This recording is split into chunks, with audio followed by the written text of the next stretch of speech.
குட்டீஸ், அக்கா இன்றைக்கி ஒரு பைபிள் ஸ்டோரி தான் சொல்ல போகிறேன். அதாவது என்னென்னா, எரேமியா தீர்க்கதரிசி இருக்கார் இல்லையா, அவர் உங்களுக்கு பழைய ஏற்பாட்டில் எரேமியா 32 அதிகாரத்துலேருந்து 33 பார்த்தீங்கன்னா, எரேமியா அநேக ராஜாக்களுக்கு தீர்க்க தரிசனம் சொல்லுவார்.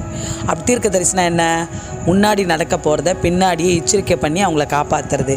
இப்போ கூட அநேக மக்கள் எப்படி சில பேர் கரெக்டாக ஞானமாக சொன்னாலும் நம்பாமல் அந்த தப்பிதங்களுக்குள்ளே போய் ஆட்கொண்டு அவங்க என்ன பண்ணிடுவாங்க, மரணத்தையோ பெரிய ஆபத்தையோ சந்திக்கிறப்ப தான் ஐயோ அப்பயே அவங்க சொன்னாங்களே நம்ம கேட்காம போயிட்டுமே அப்படின்லாம் என்ன பண்ணுவோம், நினச்சி புலம்புவோம். அப்படி இல்லை பிள்ளைங்களா, இது மனுஷருடைய மனசுபடியோ அவர்களுடைய எண்ணப்படியோ சொல்கிற தீர்க்க தரிசனம் இல்லை.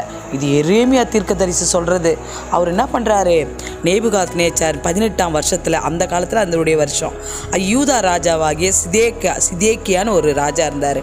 அவர் 10ஆம் வருஷத்தில் அவர் என்ன பண்ணுறாரு, அந்த ராஜா அரசாண்ட காலத்தில் எரேமியா கர்த்தர் எரேமியாவுக்கு என்ன பண்ணுறாரு, ஒரு தீர்க்க தரிசனம் சொல்கிறாரு. எரேமியா, பாபிலோன் ராஜா வரப்போகிறாரு, அது என்ன பண்ண போகிறாரு, எருசலேமை முற்றுகை இட போகிறாரு. முற்றுகைனா அதை வளைச்சி பிடிச்சி அந்த பாபிலோன் ராஜா சிதேக்கியா ராஜாவை அவர் பிடிச்சிக்க போகிறாரு அப்படின்னு சொன்ன உடனே இந்த எரேமியாவுக்கு ஆண்டவரே நான் போய் சொல்லவா அப்படின்னு சொல்கிறாரு. எரேமியா என்ன பண்ணுறாரு, நேராக போகிறாரு சிதேக்கியா ராஜா கிட்ட போய், இங்கே பாருங்கள் ராஜா, உங்களை பாபிலோன் ராஜா என்ன பண்ண போகிறாரு, உங்கள் படையை உங்களுடைய நாட்டை பிடிச்சிக்க போகிறாரு அப்படின்னு சொன்ன உடனே சிதேக்கியா ராஜாவுக்கு செம கோவம் வந்துச்சு. உடனே என்ன பண்ணார், எரேமியாவை சிறையில் அடைச்சிடார்.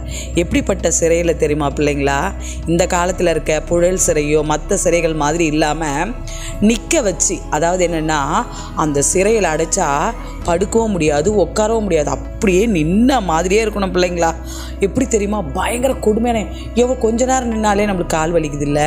ஆனால் எரேமியா தீர்க்கதரிசி என்ன பண்ணார், தன்னுடைய ஆண்டவர் சொன்னதை சொல்லாமல் விடக்கூடாதுன்னு, இது உண்மைன்னு சொன்னால் கூட அவன் என்ன பண்ணுறான், அவன் சிதேக்கியா ராஜா அவர் சொல்கிறாரு, ராஜா நான் சொல்கிறது உண்மை, நீங்கள் பட போகிற பாடுகளையும் உங்களை சிறை பிடிக்கப்பட்டு போக போகிறத நான் பார்க்க போகிறேன்றத அந்த சிதேக்கியா ராஜா நம்பலை. அதில் கூட போட்டிருக்கு 32:4 பார்த்தீங்கன்னா, இவன் வாயோடு பேசும் அவன் கண்கள் இவன் கண்களை காணும் அப்படின்னு போட்டிருக்கு. அவன் சிதேக்கியா ராஜா பாபிலோனுக்கு கொண்டு போய் பிடிச்சிட்டாங்க. அப்படி பிடிச்சிட்டு அங்கேயே அவன் இருப்பான்.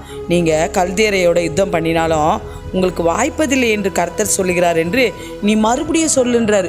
திருப்பி எடுத்துன்னு போய் ஒரு சிறையில், அதாவது ஒரு பெரிய குழிக்குள்ளே, சேரும் சகதியும் மனித உருவம் உள்ள ஒரு குழிக்குள்ளே கட்டி எரேமியா ராஜாவை இறக்கிடுறாங்க. எரேமியா தீர்க்கதரிசி இறக்கிடுறாங்க. எவ்வளோ பாடுபட்டாலும் கடவுளுடைய வார்த்தை தான் உண்மைன்னு சொல்லிட்டு அந்த பாடுகளிலிருந்து எரேமியா என்ன பண்ணுறாரு, காப்பாற்றப்படுறார். எப்படிப்பட்ட பாடுகள் வந்தாலும் ஆண்டவருடைய வார்த்தையை சொல்கிறதுக்கு பின்வாங்க போனார். எரேமியா தீர்க்கதரிசி ஒரு பெரிய தீர்க்கதரிசி பிள்ளைங்களா. அவரும் ஆண்டவருக்குள்ள மிகப்பெரிய சாட்சி பெற்றார். பாய் குட்டி.